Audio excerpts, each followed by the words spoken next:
Good morning. I'm so glad you've joined us for this next installation of our adult education series called Conversations. We're obviously very aware in our society right now that there are issues of racial justice that have come to the forefront. So many times these issues are being talked about, however, from a partisan or a political perspective, or people aren't even talking to each other, they're talking past each other. So today we want to talk about issues of racial justice from a distinctly Christian perspective. We're joined today by Matt Burdette, the rector of St. Christopher's Episcopal Church here in Dallas. Matt has been a good friend of mine, I guess, since I moved to Dallas. Could you introduce yourself, tell us a little bit about yourself before we begin this conversation? Yeah, gladly. So I've been at St. Christopher's now for a little over just about a year and a half. I've served there as rector. Before that, I was at Good Shepherd, which is your close-by neighbor. My interest in the topic of race has been somewhat long-standing. I ended up writing about race for about half of my Ph.D. program. So my doctoral dissertation deals with race extensively. And of course, before that, my whole life I've been a person of color. And I come from an interracial home, actually. My dad is a white person. My mother is from Haiti, so I come from an interracial family, also intercultural. And my mother is an immigrant. And so I've always had this social awareness of matters of culture and race. And so it ended up sort of spilling into my academic research prior to my ordination. And now that I'm in ordained ministry, it's come to be actually a really big part of my ministry. So here in Dallas, I'm the co-chair of our diocesan commission on racial reconciliation, justice, and healing, and get to do these kinds of conversations sometimes. So thanks for having me. Well, we're so glad to have you here.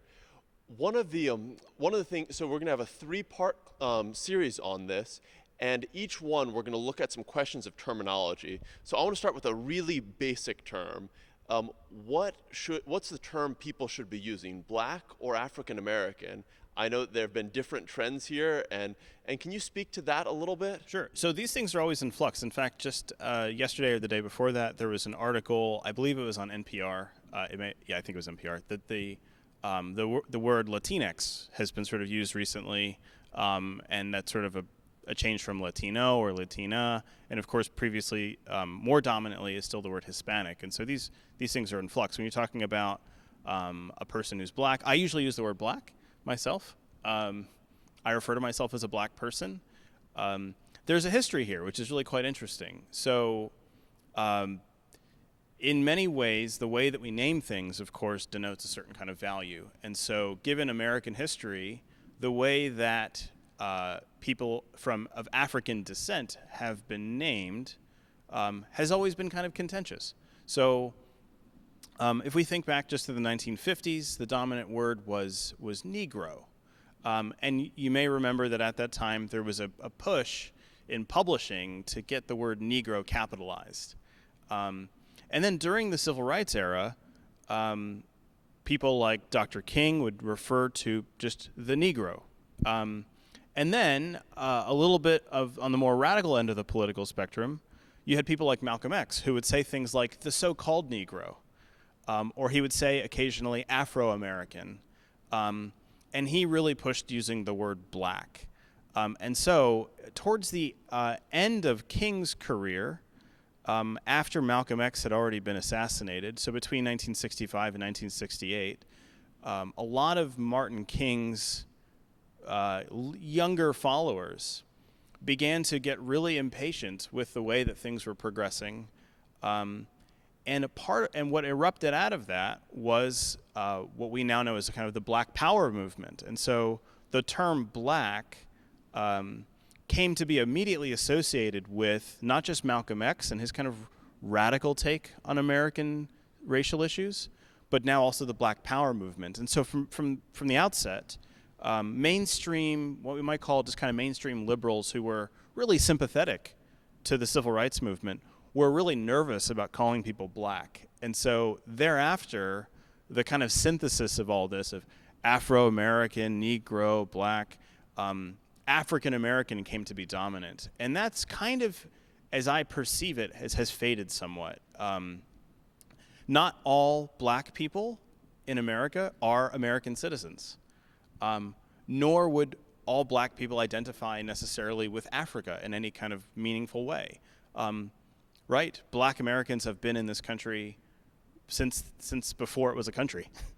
And so they're American. We're American. And so my preference is black, but I think that kind of depends on who you talk to. So it's kind of a moving target. It's a moving target. And then there's also this additional term, people of color, a term you used a moment ago, which we hear sometimes. How does that fit into this complex question? Yes. So I think part of this fits in because of the way that white has been used. So, for example, we live in what you might say is a dominantly Christian society. Whether or not all people are Christian is sort of irrelevant.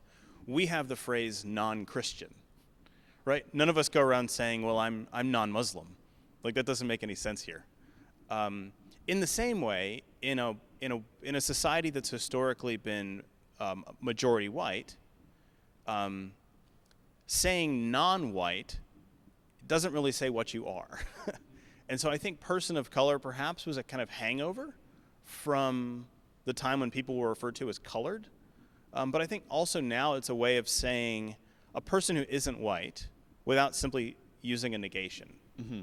Yeah. I think that's how I understand person of color. Well, and this obviously points to a bigger, more complex terminology question. What is race? Yes, and that is a much more difficult question to answer than the previous one. So, to answer the question of what race is, one must think about two things, I think, concurrently. The idea of what the history of this concept is, and also understanding what a social construct is.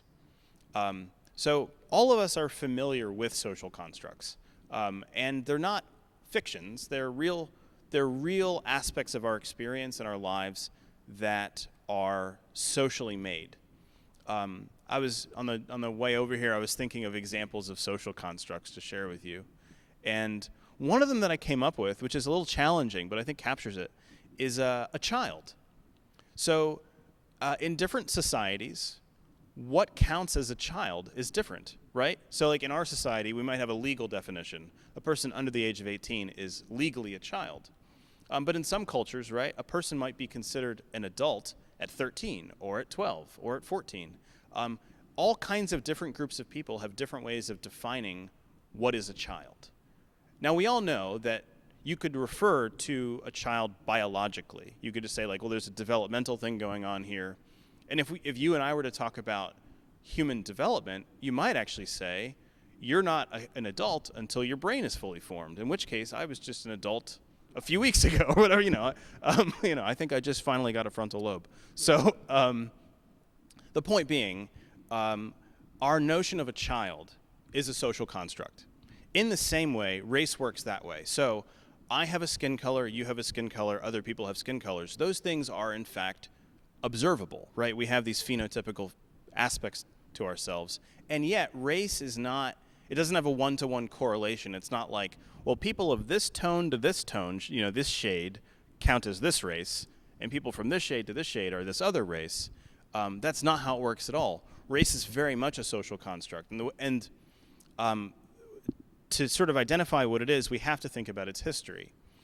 Throughout human history, people have always grouped people together according to clan, language, food that they eat, the way that they smell, you name it, right? Height. Our modern use of the word race, and I want to say that kind of clearly, the word race has some antecedents in history that have been used that really don't apply to what we mean by race today. When we talk about race today, we're talking about a notion that was perfected in the Americas. When Europeans, so the antecedents to race in America would be European exploration. As explorers throughout Europe kind of discovered more of the world, they noticed that people looked different. But finally, these miscellaneous Europeans, when they migrated to the New World, they were no longer just English or just French or just German or Dutch or whatever. After a generation or two, they were white. They were American, and their particular ethnic origins or national origins kind of faded, and that coincided with racialized slavery. So in the 1600s, there were a number of slave revolts that coincided also with revolts of people who were in some form of forced labor, who were of European origin. And one of the strategies for putting down these uprisings of these slaves was to isolate from the slave population those of European origin and to enslave only those of African origin. And again, people of miscellaneous African nations were clumped together as black, right? These various tribes and nations in Africa never identified with each other as a singular people group. But here, they were forced away from their families. They were forced not to speak their languages of origin. And so they were forced to intermingle with one another in terms of intermarriage and reproduction. So out of miscellaneous African nations was born the black person, or the Negro, or whatever it was called at the time.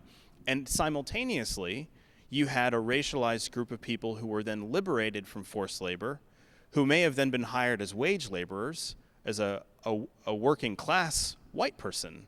And this was also the birth of racial ideology. So if you disempower one group and you disempower another group pretty much the same way, right? So you have people living on really bad wages, and their wages are bad because they're competing with free slave labor. How do you compete with free labor? How do you earn a living wage, right? Well, the way that you do it is, or the way that it gets justified is someone says to you, well, look, you're not earning much, but you're white. You're more of a person than these other people. They're the ones who should be doing this manual labor that's too good for you to do because you're white.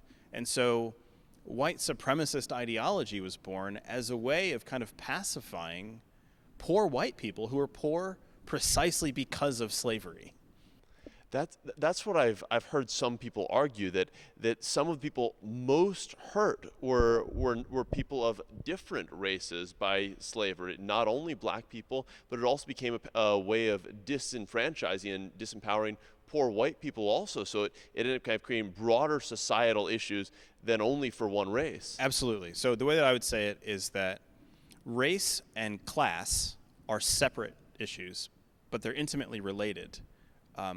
And clearly, the slave-owning class in America's history kind of waged a class war against the poor people. And the way that they waged that class war was by giving people this ideology of racism. Well, I think what's interesting as we bring this from a historical question to a contemporary question is there is a fair amount of resistance to even engage with questions of racial justice today. Absolutely. And I think there are a number of reasons that people have this reticence, this reluctance. So I want to know if we could unpack those for a couple minutes, because frankly, I think many people in our parish, myself included, have little bits where I have some reluctance. I'm going to say the wrong thing. I'm going to do the wrong thing. I'm going to say something offensive by accident. Can we start with the objection that I hear sometimes to, I, especially from people who are able to say, I've seen things get better for people of color, for minorities, for black people. Why is this still an issue we're talking about today? Right. So a couple of things. One, inequities and inequality, right, still persist. So it's still an issue, right? And I think this is a thing that I've been thinking a lot about with regard to this coronavirus pandemic. I would like for it to go away. I'm certainly done with it, but it's not done with us, right? And I think that there's just simply, we have to be people, especially people in the church, we are called to live in the reality that's there, even if we're tired of it. But you raise a really important issue, which is this notion of progress. In fact, it would be untrue to say that today I live in the same social conditions and fears and restraints as people did in the 1950s or the 1940s. That's just factually untrue. Now, we take a look around our own city of Dallas and we can say, Yeah, we don't have segregated restaurants, we don't have segregated clothing stores, water fountains, etc. But also, if you were to look at our public schools, they're dominantly black and brown, right? It's a minority of students in our public schools who are white. And we have many, many, many private schools that are the inverse of that. The question of progress is a tricky one. We have made progress. I shared with you earlier a quotation from Malcolm X that I think is really illuminating, where he said, "You don't stick a knife in a man's back 9 inches, pull it out 6 inches, and call that progress. That's not progress." And historically, one of the things that's been really interesting is you look at ancient writers talking about insurrections. People have been writing about this since Plato.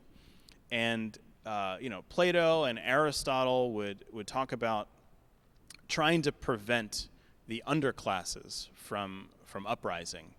One of the things that people historically missed is that if you actually look at the data of when there are insurrections or social upheavals, it's actually when people get a little bit of progress, but it doesn't go all the way. A partial solution almost is more offensive than no solution at all. If you tell a person, "I have fixed your situation," but you really haven't dealt with the problem fully, it's really insulting. And I think in many ways, the progress that we have made has made it all the more clear how wrong it is that there's still this distance to go that the country seems unwilling to go. So the current social upheaval is not necessarily a critique that we haven't made progress. What I'm hearing is it could be a sign that we have made progress and there's still more progress we can make. Yes, it's a sign that we have made progress, that there's more progress to be made, and that maybe we haven't fully diagnosed the issue as well as we could have. I mean, I think in many ways, let's just name a thing. There are a lot of instances of racial injustice that you and I would not know about were it not for people with smartphones and cameras, right? So recently, the thing that I think really shook our country was the killing of George Floyd. People who would otherwise be reluctant to critique police officers, in this particular instance, were like, this is a clear injustice. You have a person who's laying on his stomach, who's got his hands cuffed behind his back, who's got a knee on his neck, and he's crying out for his mother for several minutes. That should not happen. There have been numerous cases where people have alleged that those kinds of things happen, but they've not been recorded. And people generally give our institutions of power the benefit of the doubt. And so in a lot of ways, the current upheaval is not just a sign of progress. It's also been made possible by things like technology. And I think that that's worth naming. Yeah. Well, and I think diagnosing the issue is a first step. And then there's the step of kind of what's the response, and that's one of the things where there's another pushback that people have sometimes. They say, well, this is a partisan issue, this is a political issue, and sometimes it's framed in that way. Yes, and I mean the short answer I want to say is, of course it isn't. In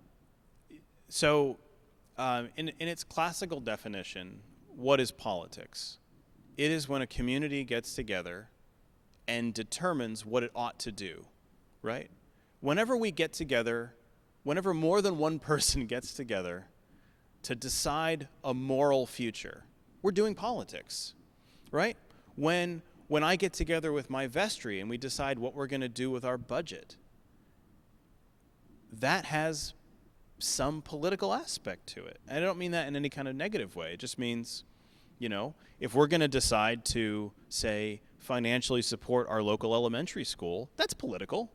It might not seem political because it's kind of, harmless. But whenever we get together to talk about how should we live as human beings together, we're doing politics.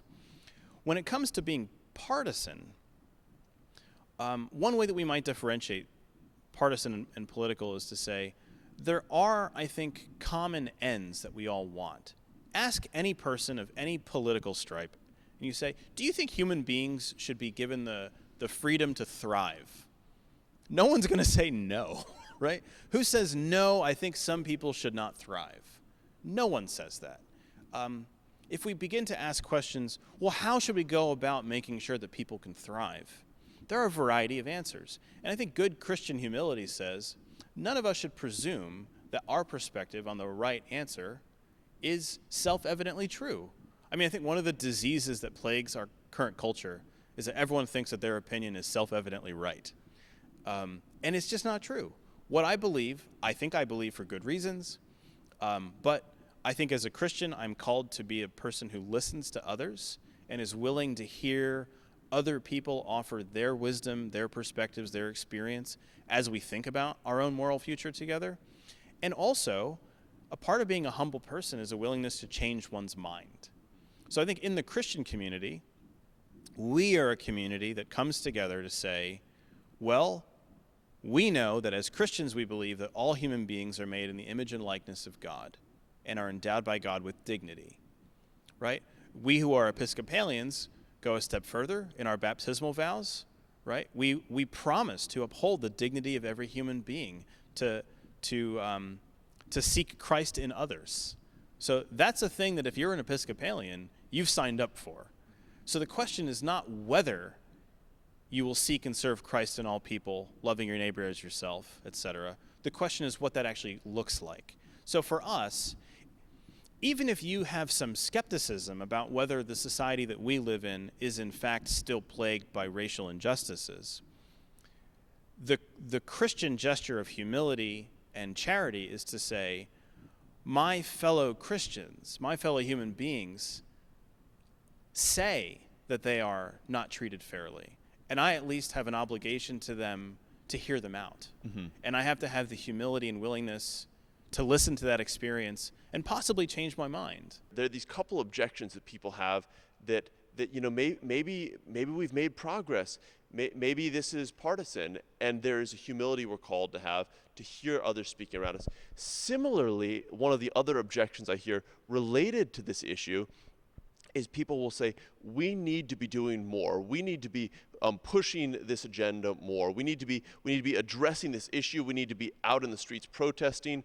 And why aren't we doing that much? Why aren't we doing more than we are? And so I think that's the pushback from the other side of this. How would you respond to that? Well, I'm sympathetic to that, right? So you have famously Martin King's letter from a Birmingham jail written to his white clergy colleagues, basically saying, listen, we've been really patient. You've got to hustle. But there's a question that we have to ask, especially at the local parish level. Who's we? Right? So as a person of color, I grapple with this on a regular basis. I can't simply identify myself only with black people, right? You and I are baptized into the same community. I have an obligation to you by virtue of my baptism that I'm not allowed to let go of. And I can't say to you, my solidarity with other black people in our desire for justice trumps the bond that I have to you by baptism. In fact, quite the opposite. The thing that you sign up for when you're baptized, which is really hard for us, is that since in Christ there is no Jew or Greek, there is no slave or free, there is no male or female, but all are one in Christ, I'm not allowed to be myself without you. Which means, or to put it more strongly, as Jesus says, he comes not to bring peace but a sword, right? To put father against son and mother against daughter. My natural bonds, whether those bonds are family or race or class or partisanship, whatever I would naturally find some affinity with, by baptism, Christ has severed me from those with his sword and has bound me now to his community of disciples, which means the we that I'm a part of is the community of Jesus, which means if you don't get where I'm headed, I can't get there unless you're coming with me. So I'm obligated to every other baptized person. They are obligated to me. Don't misunderstand me. I'm not saying, and therefore, we only move as slowly as the last person is willing, right? The community of the church has to make moral judgments. And there are times where individual Christians won't be on board. But what we cannot do is allow a particular set of ideas or a particular agenda or strategy kind of carry the day unless the church in its kind of, in the larger sense, unless the church as a whole has really, in fact, agreed to something. There has to be a sense of the whole.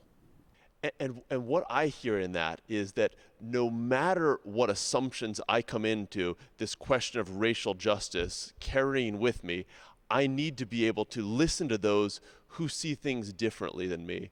I need to be able to say, well, as the body of Christ, how are we most faithfully following Christ together? And that's challenging because it means, I think, for many of us who have different perspectives on this, there are moments where we think this is not going the direction I want it, the speed I want it, but there is this element where we're drawn together, which means we have to listen to those we don't always agree with. Or the inverse, right? I think there's also, this is moving too quickly for me. Yes. Or, I mean, like there's, the church is healthy when no one of us totally gets our way. And when not one of us always feels totally comfortable. It's a bit like a marriage. No, precisely. But I think in some ways, right, like in a healthy family, right, you would never say a healthy family is one that never has conflict or never deals with real issues. Churches often talk about themselves as big families. Well, if you want to be a healthy family, fight sometimes. Because healthy families argue. And it doesn't mean that you're having like a combative relationship. But like the same way that you're obligated to listen, you're also obligated to speak and to be heard. I think part of what it means to form a Christian community is really carving out space for people in good faith to share their perspectives and share themselves vulnerably and to be heard and to really also muster the courage to say what God has given them to say. As we wrap up this first conversation, really just setting the table for where we're going in the next couple weeks, I think that's such an important thought for us to hang on to, that we may not always be totally comfortable. We may not always get our way, and that's good because that's part of the Christian calling. That's right. Well, I'm so grateful you joined us for this first conversation, Matt. I'm really looking forward to continuing this conversation and eventually not only unpacking these issues, but also considering how, as Christians, we're called to respond to them. I look forward to seeing you next week, and I look forward to seeing you all with us 1 week from today. God bless you.